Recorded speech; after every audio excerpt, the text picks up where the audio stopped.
Et bien sûr que beaucoup de choses qui se disent. Il n'y a pas de réaction parce que le sommet de l'État somnole. Mais il peut arriver que Biya attende souvent avant de frapper la main sur la table. Biya peut être malade comme il est. Biya peut être agonisant, mais il trouve toujours un petit moment pour sacrifier des brebis, les livrer au peuple, pour qu'on applaudisse. C'est comme ça que lui, il agit. Et vous le savez. Ceux qui sont parfois avec lui croient qu'il ne peut jamais agir. Ceux qui travaillent à côté de lui sont aujourd'hui à Kondengui, ou qui travaillent à côté de lui, ils sont à Kondengui. Vous voyez bien les Marafa, vous voyez bien les Atamabara, vous voyez bien les Olangena, vous voyez bien Mbenga. Ils sont bel et bien là. Et aujourd'hui, c'est le même scénario, que ce soit avec l'ODG Sewe, Siam Sewe, ou que ce soit encore celui qui est mort aujourd'hui. La pierre de Biya broie lentement. Avant que Biya vous arrête, c'est un scénario toujours identique. Il vous fait convoquer. On vous relâche. On vous rassure. Il vous reconvoque. On vous relâche. On vous rassure. On vous reconvoque. Vous commencez à trembler. Il vous gagne.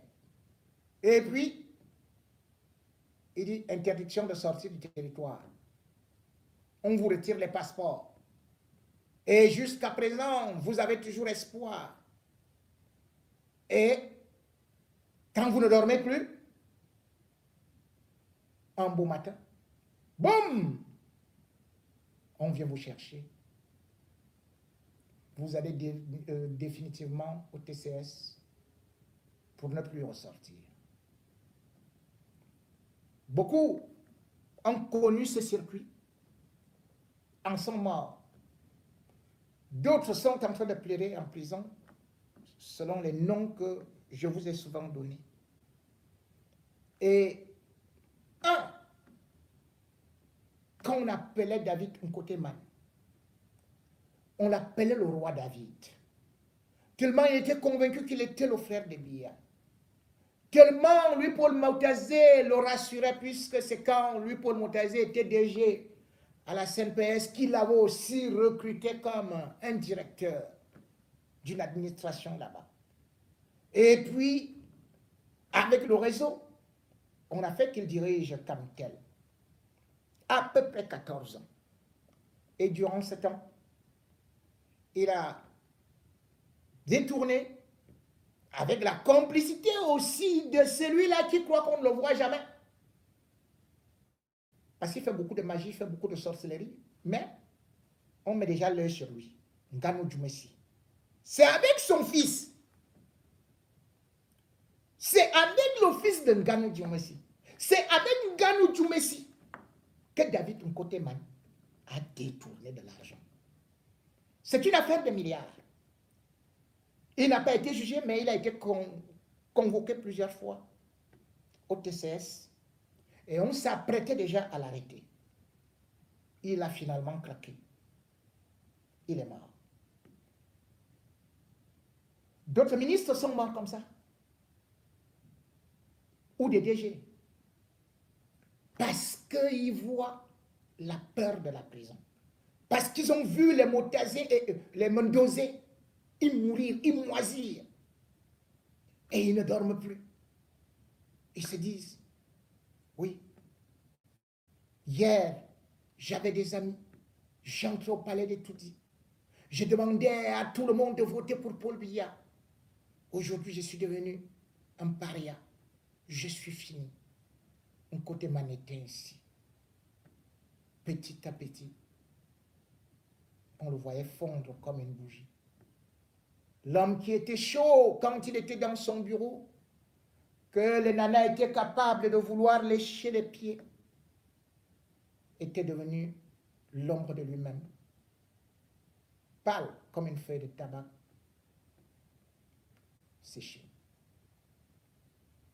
Et puis, à l'hôpital de la Caisse, là où c'est un mouroir officiel, il a rendu l'âme. Parce qu'on ne juge pas les morts. On peut juste lui souhaiter que son âme repose en paix. Parce que la justice n'aura pas fait son travail. Et parce que justement, c'est le système Biya qui tue. La loi du Cameroun demande qu'un DG ne fasse maximum que 9 ans. Mais avec Biya, voilà un DG qui a fait 13 ans, voire 14 ans, sans être remplacé. Regardez Moukoulou Mbondo, qui a la CNPS. C'est sa maison à lui. Il y a des directeurs qui ont déjà fait 40 ans sur place, dans la même société. Pendant son temps, on met des jeunes de 50 ans en retraite. Mais cependant, aussi, lorsqu'on gère ces fonds-là, ceux qui pleurent aujourd'hui, c'est parce que Biya vous laisse voler et après il vient vous arrêter, vous humilier. Je parlerai, par exemple, de quelqu'un qui chante beaucoup les louanges de Biya, qui dépasse presque les ministres, puisque les ministres se mettent à genoux devant lui, les ambassadeurs, c'est lui qui donne des ordres, parce qu'il est devenu multimilliardaire. Jean-Pierre Amougou Belinga. Jean-Pierre Amougou Belinga est celui-là qui nous a dit qu'il défendait mieux Paul Biya, qu'il allait même ouvrir une bibliothèque avec le nom de Paul Biya, que ces chaînes de télé et radio se battaient pour Paul Biya. Mais aujourd'hui, Jean-Pierre Amougou Belinga est dans les pleurs du Mbolé. Selon les confidences venant du bureau tout droit de son grand ami Atangandji, avec qui ils ont commencé à voler au colis postaux. Eh bien, Atangandji dit que oui, Jean-Pierre Amougou Belinga dit que maintenant, il va fermer sa radio, il va fermer ses entreprises, comme ça, il va mettre les gens au chômage. Il n'aura pas le temps, on va le mettre à condamner. Voilà ce que Atangandji dit déjà.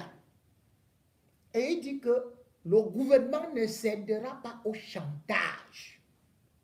C'est Atangandji qui le dit. Hein. Que le gouvernement ne cédera pas au chantage. Juste parce que depuis le 2 septembre 2022, Paul Biya a donné l'instruction à Ngongor de saisir le ministre des Finances, lui Paul Motazé, pour lui dire que tout ce qu'il a fait comme complot avec Jean-Pierre Amougou Belinga tombe dans l'eau.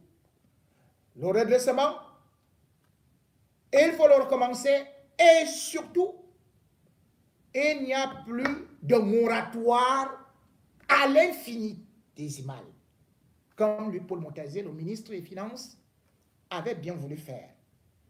C'est donc une note qui montre que cette fois-ci, Biya est en train d'accélérer des choses pour prendre Amougou Belinga. Je lui avais dit depuis, mais il ne comprend pas. Et pourtant, c'est comme ça que la machine Biya fonctionne. Petit à petit, petit à petit. Et pourquoi? Parce que dans ce régime, comme Atangandji disait, Amougou Belinga dit maintenant qu'il va fermer sa radio et tout, mais c'est l'argent de l'État. Il ne va donc pas fermer. Ils vont récupérer ça. Tôt ou tard, c'est ça qu'ils ont déjà commencé. Le redressement fiscal que Paul Biya demande. Bien sûr que beaucoup sont allés vite en besogne, parce qu'Amour Belling a été tout content, tout heureux d'avoir envoyé une responsable des impôts, Madame Vogo, en prison, et parce qu'il était bien sûr convaincu aussi qu'il avait l'appui du ministre de la Justice et qu'il connaissait des gens au palais, tels qu'un Bondayolo. Mais le problème, c'est que Paul Biya, lui aussi, il a des notes. C'est l'un des hommes, des présidents les plus renseignés. Donc, quand il voit déjà la photo d'Amour Belinga avec Mbondayolo, il ne comprend pas pourquoi est-ce que Mbondayolo va dans cette salle qui est une salle de crise, où il se réunit souvent avec certains de ses collaborateurs. Et c'est là-bas où Mbondayolo est parti recevoir Jean-Pierre Amour Belinga et Atanakuna. Et du coup, cette photo est arrivée. Et cette photo a aussi choqué Paul Biya. Ce n'est pas que Paul Biya ne fréquente pas des bandits, mais c'est qu'il aime, bien sûr, que cela se fasse un peu dans l'anonymat, un peu en cachette, et non s'exhiber. Or, qu'est-ce qui s'est passé? C'est le collaborateur de Mbondayolo qui, dans cette salle, parce que c'est la seule salle où il n'y a pas de micro, dans les salles d'études là, vous êtes là, on vous écoute. Mais dans cette salle de crise, c'est là où Amougou, c'est là où Mbondayolo est donc parti avec Amougou et Atanakuna. Là, il a fait souvent aussi. Et au moment où on voulait filmer, Mbondayolo ne voulait pas d'abord. Il a dit non, non, non, il ne faut pas filmer et tout et tout. Et après, Amougou a dit que mais non, c'est juste une photo de famille, ce n'est rien du tout et tout ça. Boum! Dès qu'il est sorti de là, il a envoyé à Bruno Bidjan, balance dans les réseaux sociaux. Voilà donc comment est-ce que la photo se retrouve là. Parce que lui, il voulait utiliser cette photo pour faire le chantage à ceux-là qui lui disaient qu'il est déjà fini. Pour montrer à Touadéra qu'il est toujours dans de bonnes grâces de Paul Biya, pour montrer au président Azali, celui des Comores, que non, on peut toujours continuer à faire des affaires. Or, vous le savez déjà, justement pendant la CAN, le 9 janvier 2022 exactement, Amour Belinga était parti au Hilton et s'était filmé avec le président des Comores qui n'avait même pas encore rencontré Paul Biya. Il avait balancé ça dans les réseaux sociaux. Résultat des courses, le 15 janvier 2022, pendant que Amour Belinga s'apprêtait à s'envoler avec Vanessa, avec sa nouvelle Mélissa, eh bien, il a été humilié à l'aéroport. On a retiré son passeport centrafricain et on lui a dit qu'il était interdit de sortir du pays.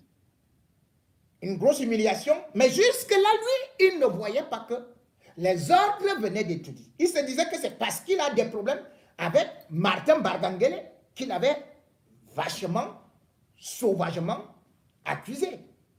Mais les ordres venaient d'étudier. Et comme il a vu qu'il avait encore eu une petite liberté de sortir en République centrafricaine où il lui était interdit de passer 48 heures, il a cru qu'on avait déjà lâché. Or, on ne l'a pas lâché. Parce que non seulement il a commis beaucoup de dégâts économiques, mais aussi politiques.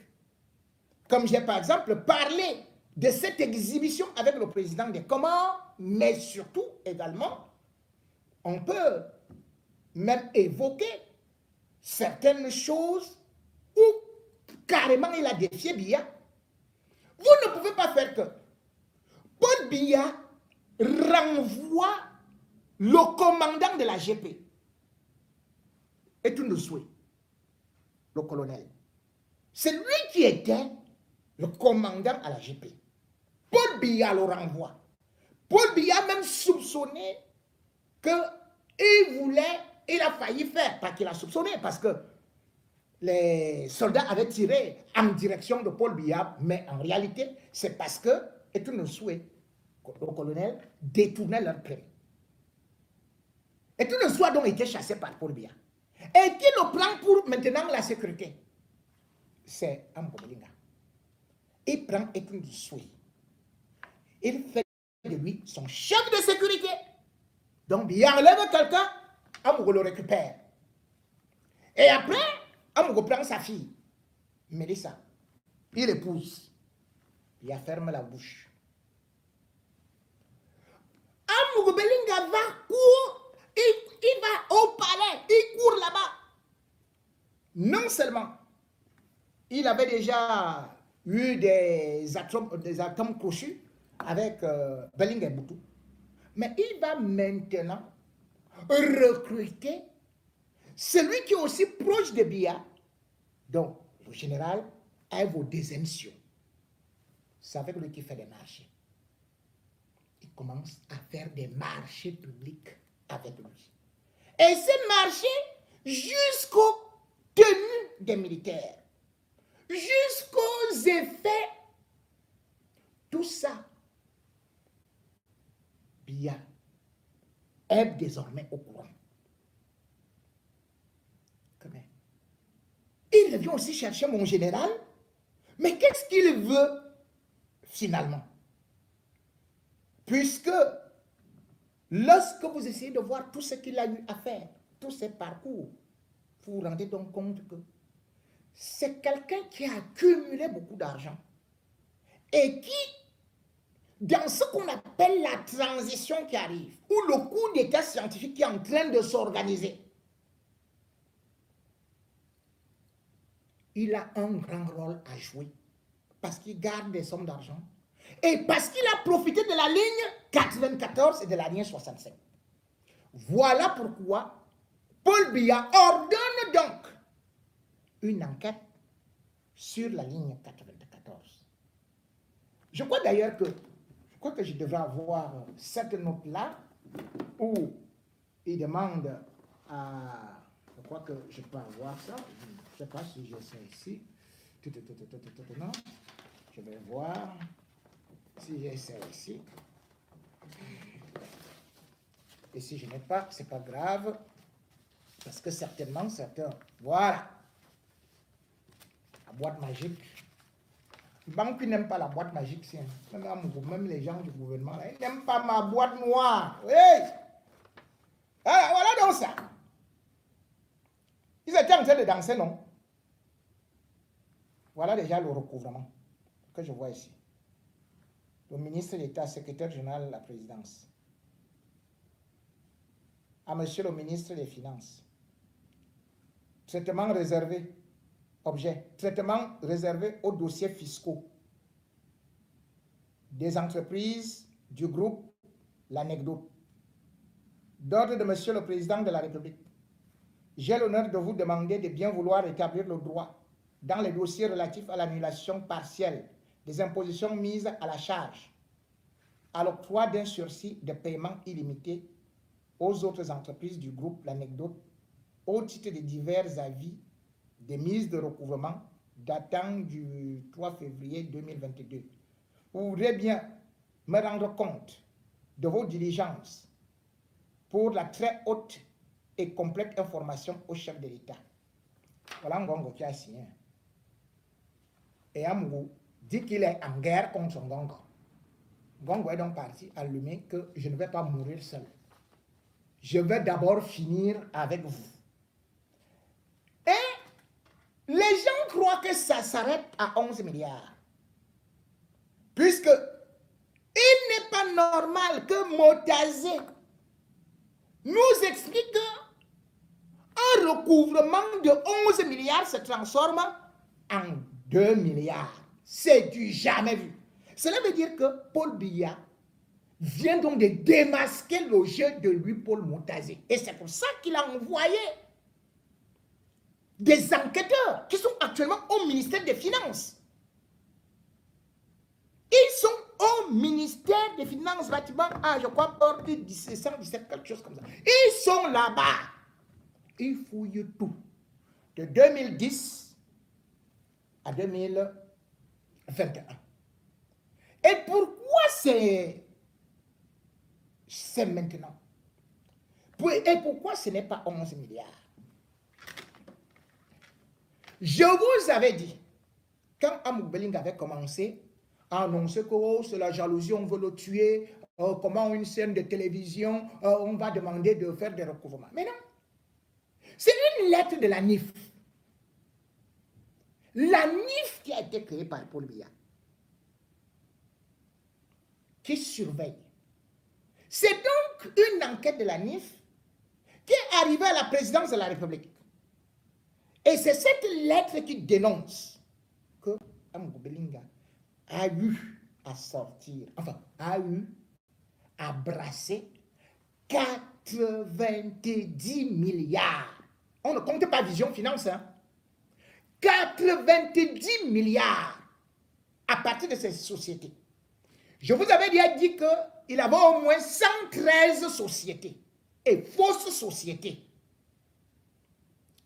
C'est donc la NIF qui demande un redressement fiscal de 30 milliards. Ce n'est pas 11 milliards. C'est une affaire de 30 milliards.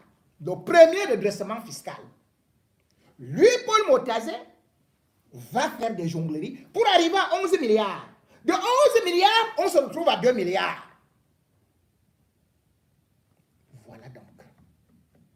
Et là où ils vont tomber, à partir de cette enquête, c'est parce que, justement, certains croient que quand Bongo demande à demander de l'argent dans cette ligne 94, cet argent qui peut peut-être s'élever à 143 milliards, eh bien, quand cet argent va là-bas, Biya est bel et bien au courant, hein? Donc on ne peut pas prendre de l'argent au ministère des Finances directement et il ne sait quoi faire avec, il n'informe pas Biya. Biya sait. C'est vrai qu'avec la task force, les 180 milliards du Covid, puisque lui-même il était assis dessus, il a bien détourné aussi sa part là-bas. Mais là, ce n'est pas Ngongo qu'on est en train de chercher. C'est Montazé et Amouk Belling. Voilà le duo qui doit tomber. Le Paul Montazé est convaincu qu'il sera le successeur potentiel de Paul Biya dans la mesure où, bien sûr, quelqu'un comme Mbongo n'est plus là, c'est pour ça d'ailleurs qu'il est parti, se faire introniser par des chefs supérieurs au sud, puis il est parti à Baham. Lui aussi, il s'est fait introniser là-bas au village de Maurice Kamto, sans oublier qu'il est en train de tisser aussi un grand réseau dans le nord, puisque sa femme est du Grand Nord. Mais ce qu'il ignore dans tout ça, c'est que il a beaucoup de choses, de dossiers sales contre lui. Quand on parle de la ligne 94, il faut se dire que le parcours de lui, Paul Montazé, oui, qui peut dire que oui, il a été à Camship, pas brillant. Bon, il a été à Cameroon Airlines, c'est tombé en faillite. Et puis on l'a mis où? On l'a mis à la CNPS, où ça a marché. Et c'est à partir de là qu'on va le nommer ministre de l'économie, de l'aménagement du territoire, de la planification. Mais il faut se dire que 2 fois il est passé dans ce ministère. C'est pour ça qu'il faut regarder la date, parce que ça ne correspond pas à la date de Ngongo. Puis Ngongo n'était même pas secrétaire général à la présidence en 2010. Il est devenu secrétaire général à la présidence, c'était le 19 décembre 2011. Mais les périodes où on demande, où Paul Biya demande le contrôle, c'est quand Montazé était déjà ministre de l'économie. Et il est resté ministre de l'économie de 2007 à 2009. à 2011, autant pour moi. Parce qu'en 2009, il va faire une connerie incroyable, c'est-à-dire que le 17 septembre 2009, il va signer, comment est-ce qu'on appelait ça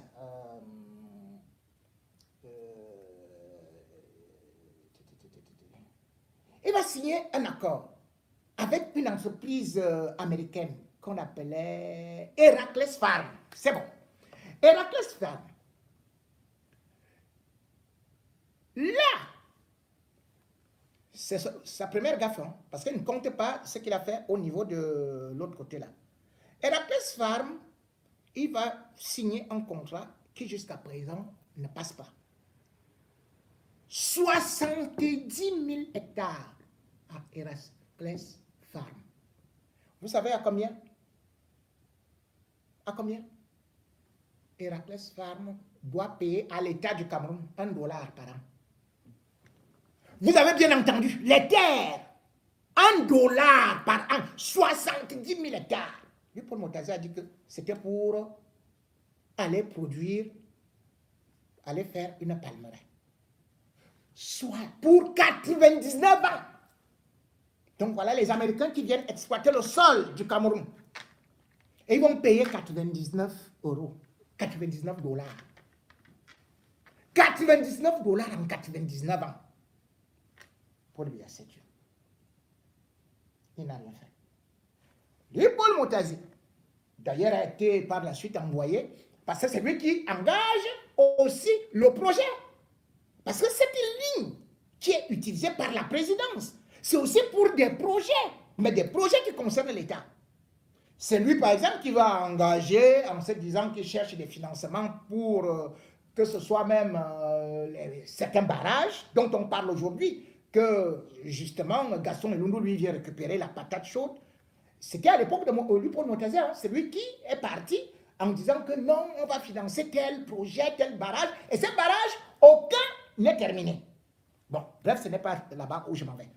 Mais aussi, je voulais surtout insister sur le fait qu'il y a l'argent qui concernait le dédommagement de certaines personnes à qui l'État avait récupéré les terres.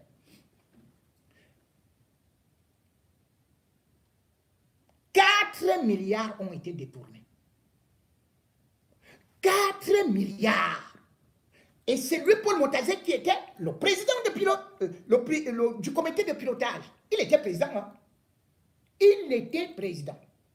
14 personnes se retrouvent en prison. Mais lui, Motazi, il n'est pas en prison. Bien au contraire, Paul Biya l'a nommé secrétaire général au Premier ministère, chargé de la coordination des actions du gouvernement.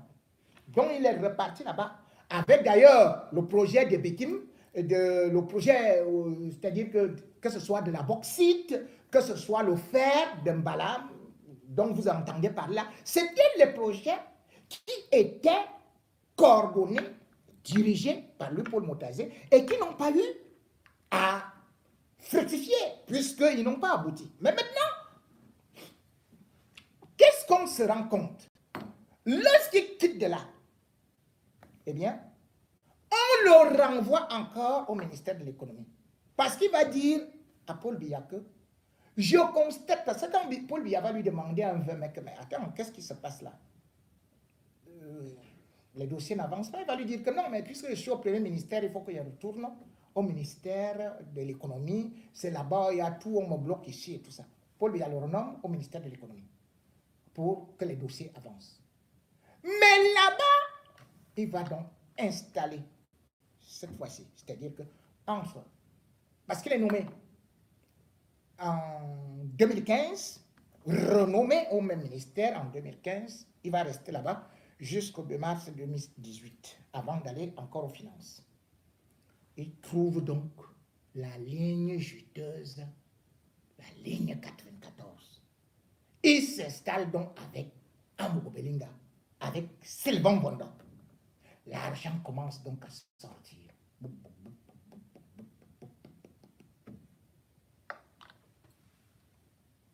Et c'est là donc où vous allez voir, Amogo va prendre D'ailleurs, beaucoup de gars bafants, c'est pour ça qu'on a appelé cette ligne bafant. C'est-à-dire que quand il veut déjà faire des problèmes, il meuble les camps. Quand il fait les affaires, il prend les gars américains. Vous voyez le maire de Yaoundé 2. Le maire de Yaoundé 2 là, le monsieur là, c'est un américain, non? Mais c'est l'ami de Jean-Pierre Amour-Belinga. Puisque celui-là lui-même, il fait les marchés graves sur la ligne 94. Et il est dans le BTP. Amour va donc, il monte dans des sociétés fictives. C'est pour ça qu'on a dit, on veut voir tout le monde qui a bénéficié. Parce que je vous ai dit que quand vous voyez les sociétés Starline, les sociétés ceci et cela, il a même la société des eaux équatoriales. Quand on parle souvent du groupe L'Anecdote, mais il y a beaucoup de sociétés comme ça. Il y a beaucoup de sociétés qui ont gagné des marchés fictifs. Et pour ne pas manger seul, il va donc avec d'autres gars de l'Ouest, tels que Foucault. Il va avec lui. Il dit, bon, ok, tu prends, Sylvain Bondo te donne un marché de 400 millions et tu reverses 200 millions à Amour-Belinga. Donc, c'est des marchés fictifs comme ça. Ce n'est pas le père Foucault, mais c'est celui-là, il s'appelle Jean Foucault.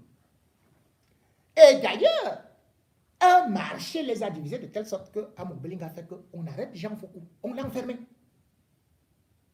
Et c'est quand il l'a enfermé qu'il finira par avouer au commissaire Meva que non, le marché en question, est-ce que c'est... Nous, on faisait seulement les jongleries et tout ça, et puis on se partage de l'argent et tout ça. Mais comme à l'époque, il s'entendait avec Mbargangele, il n'avait pas encore versé Mbargangele à sa télé pour venir parler de l'histoire des milliards qui sont partis récupérer en République centrafricaine là. Donc, il a réussi à s'en sortir, d'autant plus qu'il bénéficie aussi de celui-là qu'on appelle, jusqu'à présent, il bénéficie de sa protection, c'est-à-dire que le ministre de la Justice, Laurent Esso.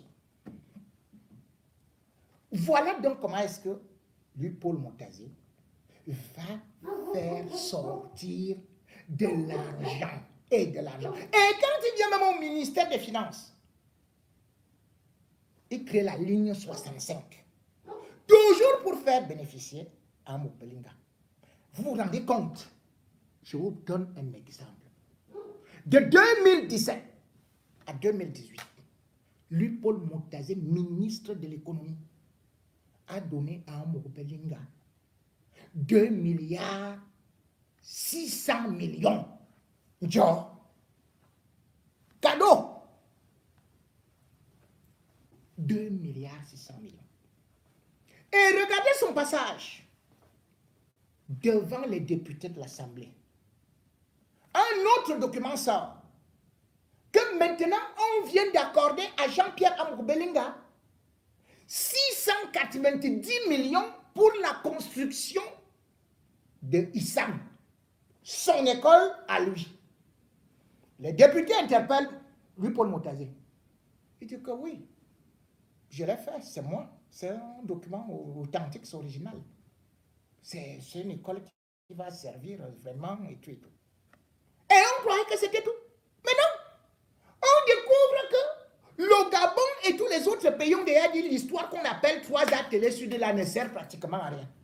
Lui, Paul Montazé, lui dit, va prendre, on va communiquer avec ça. C'est avec ça qu'on va prendre le pouvoir. Dans leur lobby là.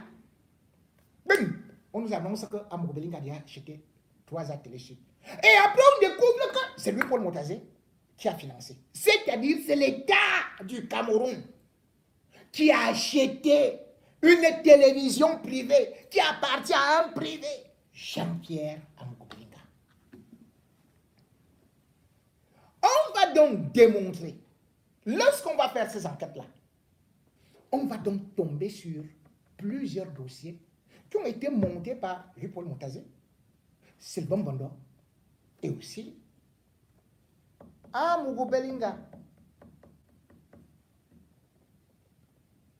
Tout comme aujourd'hui, il y a beaucoup de dossiers de DG qui sont sur la table. Bien en train de faire des efforts surhumains là. il se lève un peu tôt pour essayer d'aller au bureau. Je ne donne pas encore. Certains nombre de DG qui vont tomber, même comme je sais que Nana a la Sopecam, elle va quitter la Sopecam, mais elle va devenir ministre déléguée, même si je sais que au niveau de la CSPH, le DG va partir, même si je sais que au niveau, bon, je ne vous donne pas encore tout comme les ministres, mais vous pouvez déjà imaginer à partir de ces enquêtes qui ne sera plus là. Oui, lui, Paul Motazé, attend une nomination. Mais cette nomination-là, ça risque d'être compliqué, hein, avec le dossier qui vient de s'ouvrir là. Parce que c'est une enquête et c'est Biya qui veut ça. Parce que le dossier à Mobelinga, c'est juste